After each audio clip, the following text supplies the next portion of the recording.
Oh, face à face. Thank you, Lord. Thank you, Jesus. Thank you, Holy Ghost. Nous continuons notre enseignement ou encore notre étude intitulée La puissance du langage. Aujourd'hui, nous abordons la quatrième partie et nous savons que le Seigneur va encore vous bénir. Nous avons précédemment démontré que le problème de plusieurs personnes n'est rien d'autre que leur bouche. N'est rien d'autre que leur bouche.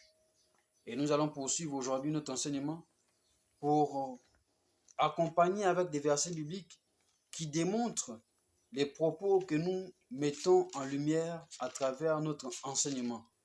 Et nous savons encore que le Seigneur va aider quelqu'un à travers cette étude. Nous allons partir dans Jacques chapitre 3 verset 6. La Bible nous dit ici, la langue aussi est un feu. C'est le monde de la méchanceté. La langue se trouve parmi nos membres, excusez-moi. Elle souille tout notre corps et enflamme le cours de notre existence, étant elle-même enflammée par l'enfer. Ça, c'est ce que Jacques nous dit ici. Vous voyez un peu comment il définit ce qu'est la bouche ou encore il définit ce qu'est la langue, qui est très difficile à dompter. Et au verset 10, il nous dit ici, de même, la bouche sort la bénédiction et la malédiction. Mais, il dit ici, mes frères et sœurs, il ne faut pas que tel soit le cas parmi vous. Tel soit le cas parmi nous. Vous savez, notre vie, encore votre vie, va simplement voyager dans la direction de votre parole. Notre vie va simplement voyager dans la direction de notre parole. Combien de personnes ont perdu leur travail à cause de leur parole, ou à cause de leur langue, ou encore à cause de leur bouche? J'ai moi-même vu les gens avec qui j'ai été engagé dans un travail, dans une société, que l'on a renvoyé devant moi simplement à cause de la manière dont ils parlaient. Pas parce qu'ils n'étaient pas performants dans le travail, non, ils étaient performants, mais parce qu'ils avaient une langue qui a littéralement condamné leur position dans le travail qu'ils faisaient. Et donc, on a littéralement chassé ces personnes. Combien de personnes ont perdu des contrats à cause de leur langue? Combien de personnes ont perdu ou encore ont été tuées à cause de leur bouche, à cause de leur langue? Combien de personnes ont été frappées, braquées, bastonnées à cause de leur langue? Combien de personnes? Il y a ceux qui parlent par orgueil et vivent dans l'orgueil parce que leur langue est orgueilleuse. C'est simplement ça.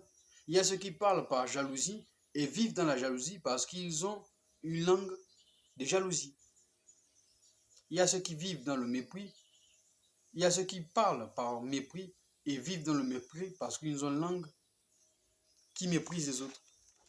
Et donc, votre langue est simplement le reflet de votre personnalité. L'une des choses que nous devons comprendre, c'est que nous devons apprendre à la dompter. À la dompter. C'est une responsabilité personnelle. Votre vie va simplement voyager dans la direction de vos paroles. Vous savez, il y a une discipline que nous devons appliquer à notre langue afin qu'elle suive la fonction précise que nous voulons et non pas ce qu'elle veut. C'est l'une des raisons pour lesquelles nous devons copier Jésus dans sa manière de parler, dans sa manière de répondre face à chacun de ses contemporains. C'est un devoir personnel, une responsabilité personnelle, une discipline personnelle. Comme il dit au verset 10, il dit, il ne faut pas que de telles choses soient parmi vous. C'est ce qu'il dit au verset 10. En d'autres mots, nous ne devons pas aller dans cette même direction. Il s'agit ici d'une obligation morale de parler d'une manière qui reflète la crainte de Dieu, d'un profond respect pour ses décrets. C'est ce que l'apôtre ici est en train de nous dire. Chaque parole ou encore chaque pensée ou chaque action est une sémence que nous allons récolter. Et chaque jour est un examen. Chaque jour est un examen pour notre bouche. Chaque jour est un examen pour notre langue. Chaque jour. Mais la grâce de Jésus, ou encore à Jésus,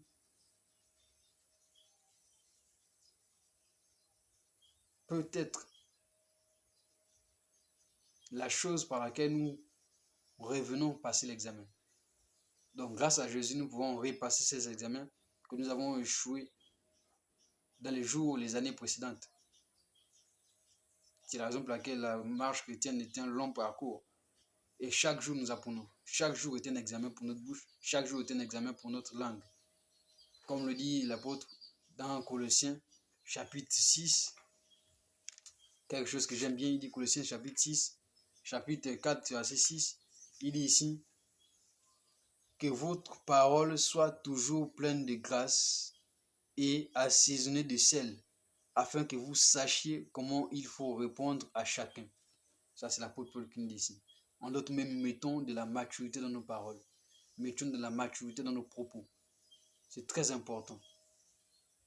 Que le Seigneur vous bénisse.